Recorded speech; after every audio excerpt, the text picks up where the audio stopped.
pengabdian diri, bukan. Tolonglah pemerintah, siapapun masyarakat, jangan menempatkan guru honor itu seorang pencari kerja. Bukan, itu adalah sebuah pilihan profesi hidup, pilihan pengabdian diri dalam hidup. Betul. Negara harus mengapresiasi, bukan malah.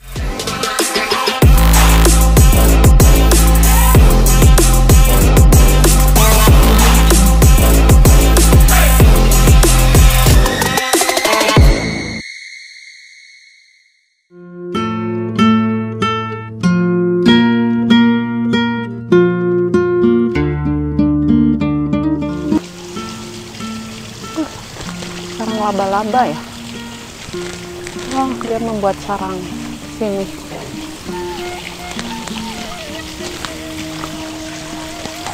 Assalamualaikum Teh Riri. Pak Cucu, waalaikumsalam. Apa kabar Teh? Baik Pak Cucu. Pak Cucu, kok bisa ada di sini? Ya, suasana lagi santai, jadi bisa jalan-jalan. Kebetulan ketemu Teh Riri. Iya, kebenaran ketemu di sini. Aduh, kebenaran banget nih. Apa tuh? Bisa pengen ngobrol-ngobrol sama Pak Cucu. Tentang apa dulu dong? Pak Cucu sekarang udah pensiun kan? Sudah, ya? Sudah. Oke. Saya pengen ngobrol-ngobrol tentang guru-guru gitu, guru dan murid gitu. Pendidikan gitu. Pendidikan. Wah, insya Allah hayu. Kalau ngomong itu hayu ya. Kebetulan nih, saya tuh lagi bikin podcast ya, podcast baru namanya Kongres gitu, Ngawangkong Baru Beberes Jabar. Nah, kita masuk ke episode kita bahas ini tentang pendidikan di dengan senang hati. Indonesia, khususnya di Jawa Barat. Yuk. Oke? Siap. Yuk. Di sini Pak Cucu, yuk. Sekarang duduk di sini kita sekalian santai. Aduh, Pak Cucu udah lama ya kita nggak ketemu. Sangat lama. Sangat lama ya Pak Cucu. Sekarang kegiatannya apa nih? Kegiatan Pak Cucu itu apa sekarang? Saya tetap beraktivitas. Saya punya prinsip walaupun sudah pensiun, tapi tetap tidak purna. Artinya tetap berbakti kepada kehidupan lah, untuk pendidikan, untuk masyarakat. Dan saya masih jadi ketua PGRI di Kota Bandung.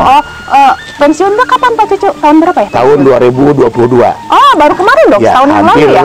Menjelang 2 tahun saya pensiun. Oh, udah 2 tahun. Apakah ada kayak jet lag biasanya mengajar murid-murid tiba-tiba masuk ke masa pensiun? Ada nggak?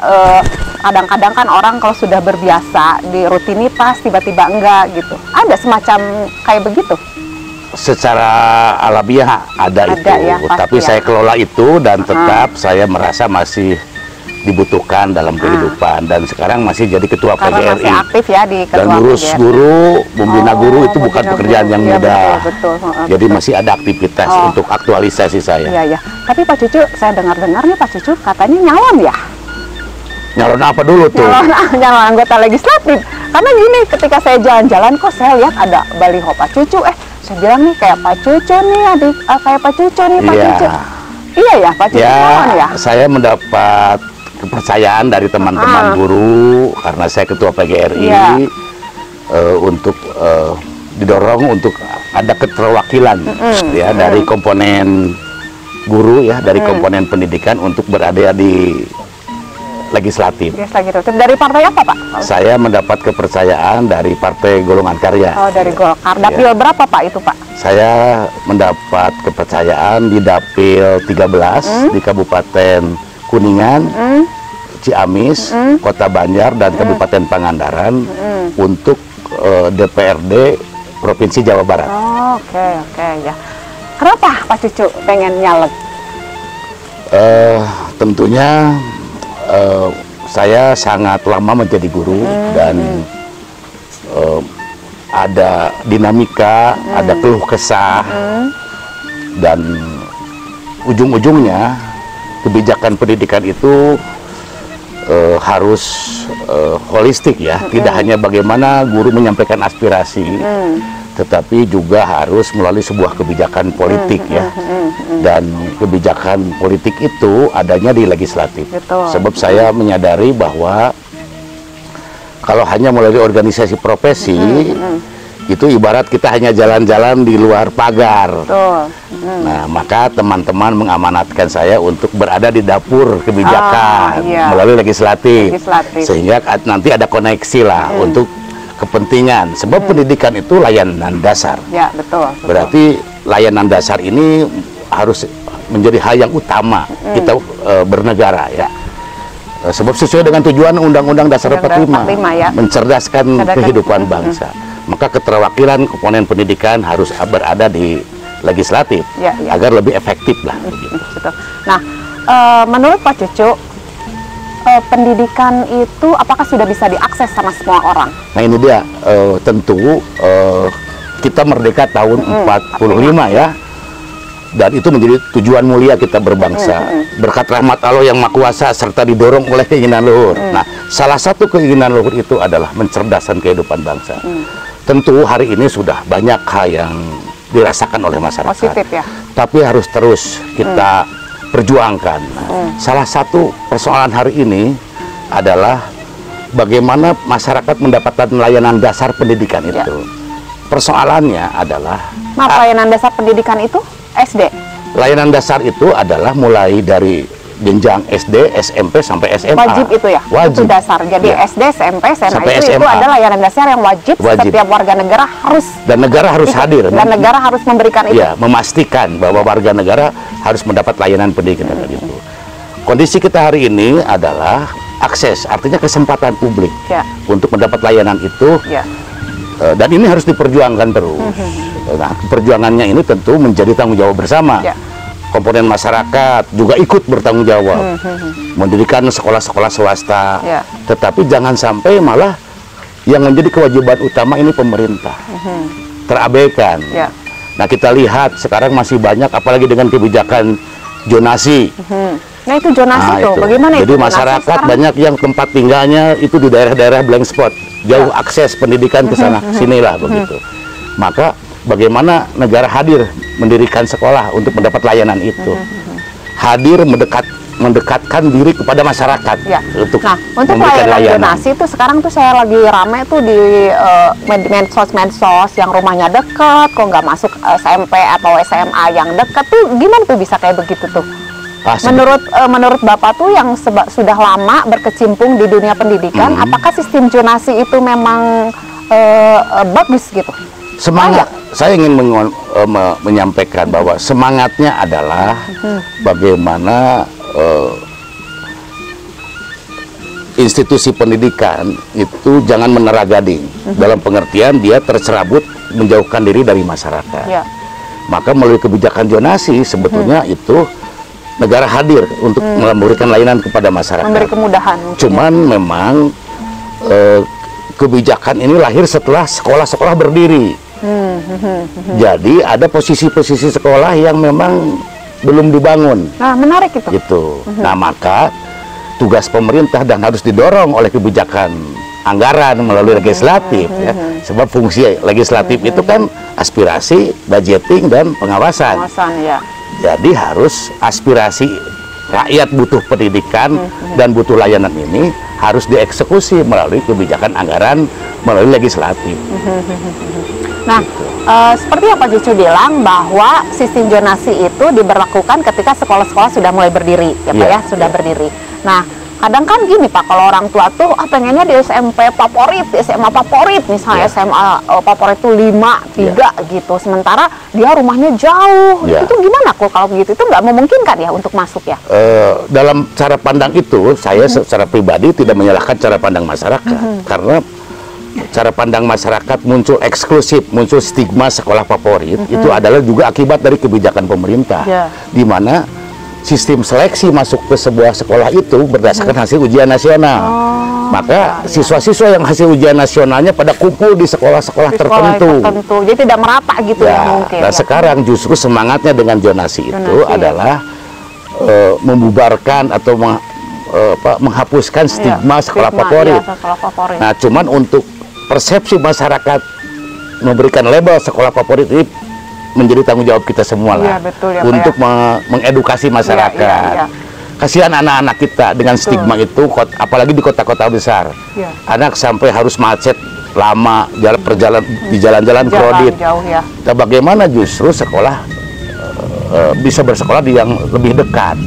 Nah, cuman yang menjadi persoalan adalah lagi-lagi ya ketersediaan sekolah-sekolah untuk memberikan layanan secara jarak terdekat. Jadi artinya kalau begitu setiap sekolah itu belum tentu sama secara secara kompetensi mungkin ya. Mungkin dulu kalau zaman saya tuh kalau SMA yang favorit itu misalnya 3, 5, tapi kalau yang jauh yang 20 apa gitu segitu, yang jauh-jauh gitu. Dulu stigmanya, kalau sekarang kan mungkin pemerataan ya gitu. Otomatis stigma itu dihilangkan. Dengan jadi, zonasi itu favorit akan hilang. Sebab penyebaran anak-anak yang memiliki kualifikasi bagus itu tersebar. Oh iya. Dan sebetulnya kalau dilihat dari infrastruktur juga sudah merata ya. Sudah merata ya. Jadi labeling favorit itu harus sudah ditinggalkan. Persoalan hari ini adalah pemerintah harus menambah layanan. Misalnya? Kita lihat misalkan apakah satu kecamatan itu dipastikan sudah ada TK. Ya, yang negeri ya tentunya. Yang negeri ya. Apakah di satu kecamatan itu dipastikan sudah ada SMP? Ya. Apakah di tingkat kecamatan itu dipastikan sudah ada SMK atau SMA? Nah, ini kan harus didorong oleh sebuah kebijakan pendidikan. Ya. Karena memang seharusnya di tiap kecamatan itu jenjang pendidikan dari TK sampai SMA harusnya tersedia di zona itu ya? Ya, secara kuantitatif begitu. Ya. Nah, baru setelah itu kita berbicara bagaimana meningkatkan kualitasnya harus kita dorong. Ya? Oh iya betul. Pak Cucu, kita jadi udah masuk ke... Ya, serius banget nih ngobrolnya nih. Kita jadi masuk ke serius banget karena tadi saya tanya nyalek ya apa pandangannya gitu. Sebetulnya nih saya pengen tanya dulu nih. Kadang dulu tuh waktu saya SD tuh orang bilang atau SMP gitu, Pak Cucu gitu. Bahkan sekarang tuh keponakan saya bilang Pak Cucu guru favorit. Pak Cucu itu sebetulnya tuh guru tuh dari kapan, dari tahun berapa, dan di SMA mana saja? Karena saya dengar juga kan Pak Cucu organisasinya ketua PGRI, jadi kepala sekolah di sekolah ABCD, jadi wakil kepala sekolah di APC. Bisa dijelaskan itu dengan pengalaman yang sedemikian banyaknya dalam kancah pendidikan? Ya, terima kasih. Saya sebetulnya bukan orang Bandung. Saya dari Ciamis ya. Tepatnya saya di sekolah SD, SMP, SMA dan lahir di Banjar. Banjar. Kemudian tahun 83 saya kuliah di IKIP Bandung. Ya. Di jurusan kimia waktu itu. Kimia. Nah, salah satu teman saya itu Teten Mas Duki yang sekarang jadi Pak Menteri ya. Teman kuliah juga teman di organisasi mahasiswa waktu itu. Nah, tahun 90 saya jadi guru di Bandung. 90? Ya, saya jadi guru SMA 2 di Ciamplas. SMA 2 membuat sekolah siang. Masih favorit tuh SMA favorit zaman saya SMA 2. Ya, itu stigma kalau lagi-lagi. Dulu ya, zaman dulu ya. Kemudian setelah itu dapat sekolah baru di daerah Antapani. Jadi tahun 90 saya jadi guru SMA. Ya. Di SMA 23. Guru kimia di SMA 23 Bandung di Antapani. 23 tuh SMA-nya Pak Ariel. Ariel mah ya itu ya. Tahu aja sih dengan Ariel. Ya kan itu legend lah, apalah Ariel mah ya. Bapak guru Pak Ariel mah kalau Insya Allah saya sangat dikenal dia.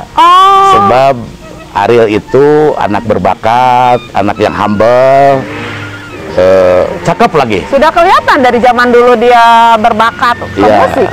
Lebih enak dia deh, lebih humble, lebih gaul lah dia. Dia mudah-mudahan saya tidak salah, dia angkatan tahun 2000. Tahun 2000 ya, iya. Masuk tahun 98 dia, bahkan saya ingat dia kelas 3-nya itu kelas 3 IPA 3, wali kelasnya Ibu Ine Yuliani. Saya tahu persis. Masih suka berhubungan Pak sama Ariel? Ya, ada. Jauh di mata dekat di hati lah begitu. Tapi pasti Pak Ariel kalau nonton, wah itu guru saya, pasti itu tahu tuh Pak Cucu guru saya ya. Kebetulan waktu itu juga saya bukan hanya guru, tapi mendapat tugas juga jadi wakil kepala sekolah. Ya pasti. Jadi satu sekolah itu mengenal saya. Iya pasti ya. Pasti ya Pak Ariel nih kalau lihat nih ini bekas guru Anda nih Pak Cucu, bekas kepala sekolah, pasti Anda mengenal Pak Cucu ini. Jangan bilang bekas guru dong, tetap guru. Tetap guru ya, tetap guru dalam dimensi yang lain. Iya. Oke, baik. Bisa diteruskan dari SMA 23 wakil kepala sekolah? Ya, dan saya mendapat kepercayaan dari pemerintah Kota Bandung di usia 36 tahun saya jadi kepala sekolah di SMA 24 Oh, Kota iya. Bandung yang dulunya SMA Ujung Berung. Oh, iya, iya. Nah, saya bertugas 4 tahun di situ dan semangat saya sebetulnya waktu itu juga sudah bagaimana menguatkan SMA 24 di Ujung Berung itu agar masyarakat di sekitar Ujung Berung, Cicahem ke arah timur itu tidak harus nyebrang Cicahem. Berarti masyarakat bisa bersekolah di SMA 24. Berarti memberikan sekolah pada yang saat itu belum ada bermutu. zonasi, Pak Cucu sudah berpikir untuk ke arah zonasi kalau begitu ya. Komitmen kami waktu itu dengan teman-teman oke. guru dengan Iya, komite iya, iya. gimana caranya orang Ujung Berung, orang Cibiru tidak boleh lewat Cicahem. Macet, maka harus mendorong SMA 24 menjadi sekolah yang diminati oleh warga Bandung Timur khususnya. Kemudian 4 tahun di situ di 24, kemudian saya ditugaskan di SMA 3 Bandung, ya, Jalan Belitung. Belitung ya, itu favorit banget tuh Pak. Konon itu ya, konon di persepsi masyarakat sekolah terbaik se-Jawa Barat, betul. ya, favorit se-Jawa Barat. 4 tahun di SMA 3. Kemudian saya juga dipindahkan ke SMA 4 di daerah Jalan Gardu Jati, 4 tahun, dan terakhir di SMA 1 Bandung. Oh, 1 Ya, Dago di Jalan Dago ya. Dan karena jangan seumur-umur dong jadi kepala sekolah, harus ada regenerasi. Iya, iya. Nah, saya waktu itu Jadi, maaf Pak Cucu itu kepala sekolah itu di mana aja? saya kepala sekolah SMA 24, kemudian pernah jadi PLT kepala sekolah di SMA 23, Ya. pindah ke SMA 3 4 Ya. tahun, Ya. kemudian pindah ke SMA 4, jadi PLT kepala sekolah 2 tahun juga di SMA 6, Ya. kemudian terakhir di SMA 1 Jalan Dago 4 tahun di situ. Oh, jadi jabatan Pak Cucu ini udah jadi kepala sekolah, wakil kepala sekolah, ini berarti Ya. udah ini banget ya? Dan Udah. karir seorang guru saya alhamdulillah saya tempuh semua. Iya, iya, ditempuh Dan semua. terakhir saya mendapat tugas waktu itu dari Bapak Wali Kota Bandung, Pak Ridwan Kamil, masih jadi Wali Kota Bandung, saya pindah dari kepala sekolah menjadi pejabat struktural di Dinas Pendidikan. Jadi kepala bidang.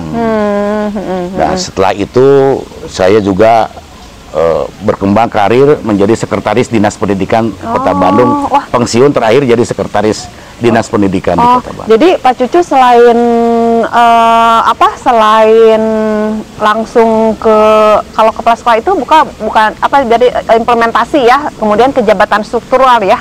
Ya. Itu namanya apa ya kalau langsung jadi dari guru, wakil kepala sekolah, kemudian ke disdik, jabatan struktural, jadi sudah mengalami semua Penjenjangan karir. ya, lah, penjenjangan karir itu dan ya. ketika saya menjadi pejabat Dinas Pendidikan, saya tahu persis lah Ya. dinamika pendidikan, keluh kesah iya, guru, betul. karena saya betul-betul dari bawah. Iya, iya.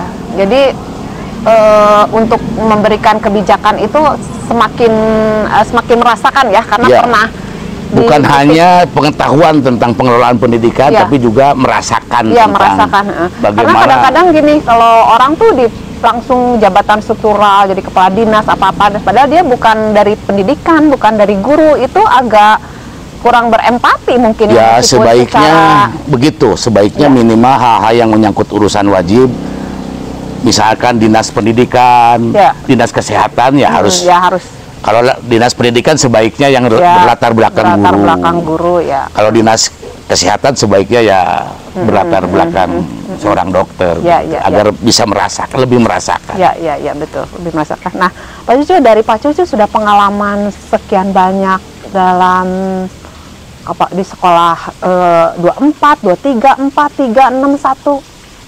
Itu kan beda-beda ya Pak ya, karakternya ya Pak ya. Nah, dari semua itu, apa yang bisa diambil kesimpulannya tentang persamaan atau perbedaan pendidikan dari semua klaster itu? Ya, sebetulnya standarisasi pendidikan itu sudah ada. Ada standar sarana prasarana, standar isi kompetensi guru sudah sama. Sama ya. Ya, sebetulnya yang membedakan itu tadi adalah pertama persepsi publik tentang sekolah favorit. Ya. Yang kedua adalah raw input peserta didik. Nah, sekarang raw inputnya itu sudah disebar. Kalau dulu kan anak-anak pinter pada kumpul di satu sekolah. Dalam pengertian anak pinter yang nemnya bagus, hasil ujian nasionalnya. Sekarang dengan kebijakan zonasi sudah sangat menyebar. Oh iya. Oh ya. Nah sekarang saya pengen tanya satu lagi, kesejahteraan guru. Terakhir kali saya pengen nanya kesejahteraan guru. Menurut Pak Cucu itu gimana sekarang kesejahteraan guru? Ya sejahtera mana dulu, lahir batin. Nah, kan harusnya begitu ya Pak ya. Sekarang bicara batin. Kesejahteraan guru lahirnya dulu. Iya. Nah, alhamdulillah berkat perjuangan dan dorongan masyarakat, guru sudah punya undang-undang. Ya. Undang-undang nomor 14 tahun 2005 ya. Dan di situ mengisyaratkan bahwa guru harus mendapat tunjangan profesi bagi guru yang sudah sertifikasi sebesar gaji pokok begitu. Betul. Berarti sudah terlindungi oleh undang-undang. Siapapun pemerintahnya kira-kira itu sudah dipastikan bahwa guru mendapat tunjangan profesi bagi yang sudah punya sertifikasi guru. Nah, cuman persoalannya apakah semua guru sudah punya sudah mendapat tunjangan? Nah, ini PR kita bersama. Jadi kalau berbicara kesejahteraan lahir guru sudah lebih baik, tetapi masih harus diperjuangkan guru-guru lain yang belum status menjadi PNS maupun yang belum bersertifikasi harus didorong untuk mendapat tunjangan profesi. Nah, kesejahteraan batinnya apa? Ya, guru harus mendapat penghargaan dan perlindungan atas profesinya, begitu. Nah, ini juga hal yang harus diperjuangkan bersama-sama. Lagi-lagi ini perjuangan melalui organisasi profesi dan juga keberpihakan pemerintah, juga keberpihakan anggota legislatif untuk memposisikan guru dengan tepat, dengan baik. Setuju, saya setuju. Nah, satu lagi, honorer, guru honorer. Nah, pendapatnya tentang guru honor ya, luar biasa. Kita harus memberi apresiasi terhadap mereka. Lagi-lagi, pendidikan itu layanan dasar. Apa nasibnya layanan dasar yang menjadi tugas negara kalau tidak ada guru honor? Maka negara tidak bisa memberikan layanan. Maka harus didorong bagaimana negara memberikan perhatian terhadap guru honor, terutama kesejahteraan yang layak. Sebab seorang murid tidak pernah bertanya pada guru, bapak guru, ibu guru, guru honor atau bukan? Nggak pernah. Di mata anak semua memberikan layanan yang terbaik. Yang sama ya. Maka ini harus menjadi perjuangan. Perjuangannya adalah bagaimana memberikan perlindungan dan kesejahteraan untuk guru honor. Lagi-lagi ini honorer dihapuskan? Begini, persoalannya bukan bagaimana guru honor dihapuskan, tetapi apakah tersediaan guru sudah cukup untuk negara memberikan layanan dasar. Secara faktual belum memenuhi. Secara kuantitas, kita belum bicara kualitas. Dan fakta-faktanya masih banyak sekolah-sekolah yang hari ini masih kekurangan guru. Dan itu jangan diabaikan, itu jangan disia-siakan. Bahkan negara harus berterima kasih.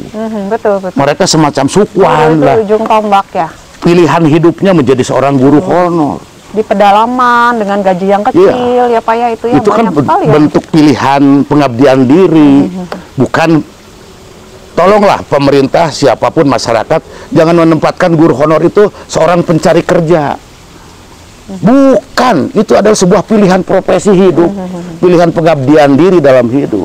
Betul. Negara harus mengapresiasi, bukan malah kehadiran guru honor itu menjadi persoalan. Bukan, negara justru harus berterima kasih. Mereka menjadi seorang relawan.